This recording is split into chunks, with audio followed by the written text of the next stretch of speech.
Now, if you missed the news yesterday, the Commonwealth Government made a pretty big announcement to help close the gender pay gap. Superannuation will be now paid on government-paid parental leave.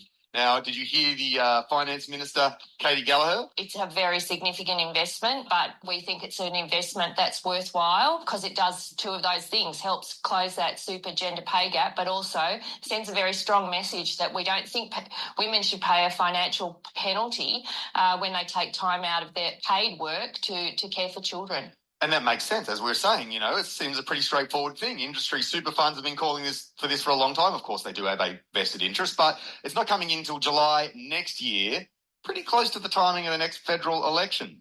Now, Danielle Dobson is an author from Thirroul. She published a book called Breaking the Gender Code, Researching Gender Equality and the Ways in Which It Can Be Achieved. Hello there, Danielle. Happy International Women's Day. Hello there, Lindsay. Thank you. Indeed. Is this significant to sort of have this finally in motion? Oh, absolutely. And I can't tell you how excited I am about it because this is going to make a huge difference. The estimate is to around about 180,000 families each year.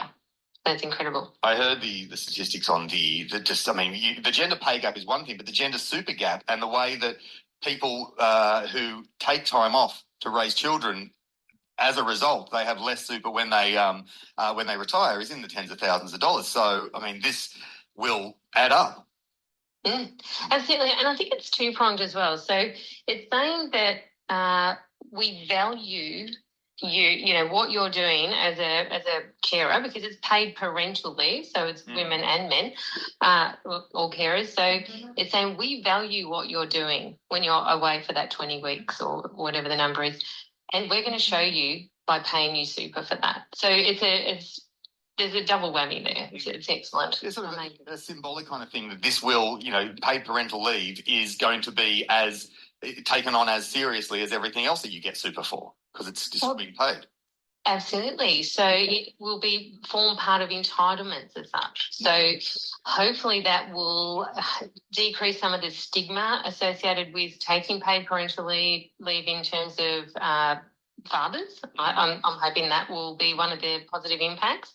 And it will just be normalised in organisations as well. And do you think, so the industries that historically lower paid industries where women are the vast majority, healthcare, aged care, teaching, that so-called pink collar workers, this will sort of come as a relief to them.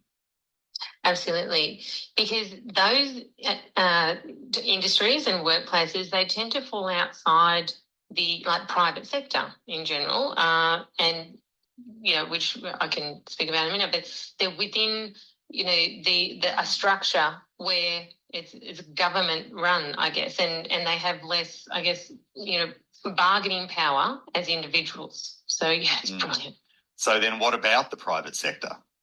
So here's something that I'm not even sure a lot of people know about this. But the Workplace Gender Equality Agency, so WGEA, we all call it for short, their data tells us, so any organisation with over 100 employees needs to report a whole lot of data and metrics to them every year. This is something that Julia Gillard introduced when she was in power. So they've been collecting data for probably about a decade now. So the WGEA stats tell us that 81% of employers who are offering paid parental leave also pay superannuation now. Oh, okay. So This is already happening in the private sector. Not everywhere, but so maybe this, if the government sector comes in, this could spur on a few of the laggards to join in. Let's hope so. I always look at these things, what's behind them paying this amount of money? And typically there's a business incentive because they want to be seen as organisations that attract good people who are going to do good work, who are going to stay to avoid attrition. So they've got a business imperative to do this.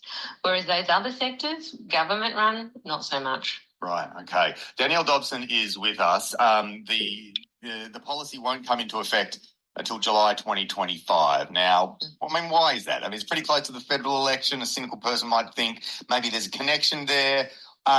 If this came into effect sooner, I'm sure around the election, regardless of when it came in, the government would still be trumpeting this kind of thing? I mean, would it make sense for it just to come in now or sooner? And that's such a good question, and I wondered exactly the same thing. So I did a bit of digging around and listening to people. And what it is this. That's my job. Is the procedure and the process. So the government wants to make sure that they cross all the T's and dot all the I's, because it's going to be administered through the tax office. So they're saying that they want to make sure that they have everything in place, 100% before they start it. And absolutely from a point of view of popularity, the sooner the better. But it sounds like they want the Treasurer and Katie Gallagher. They're saying that they want to make sure that everything is in place 100%. They don't want to jeopardise this in any way.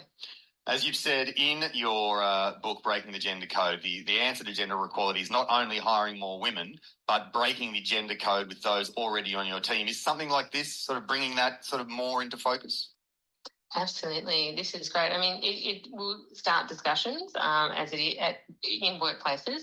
I'm hoping it will decrease stigma and those sort of things, encourage more fathers to take the weeks off. And like I mentioned, this is already happening in the private sector, because people tend to, I guess more often they can sort of bargain for themselves, in especially white-collar knowledge workers. But this is hopefully a springboard for the next step, because that's what the Treasurer, I'm hoping, will look at next, is extending out PPL, paid parental leave, from 20 weeks. I think they're looking to go to 26.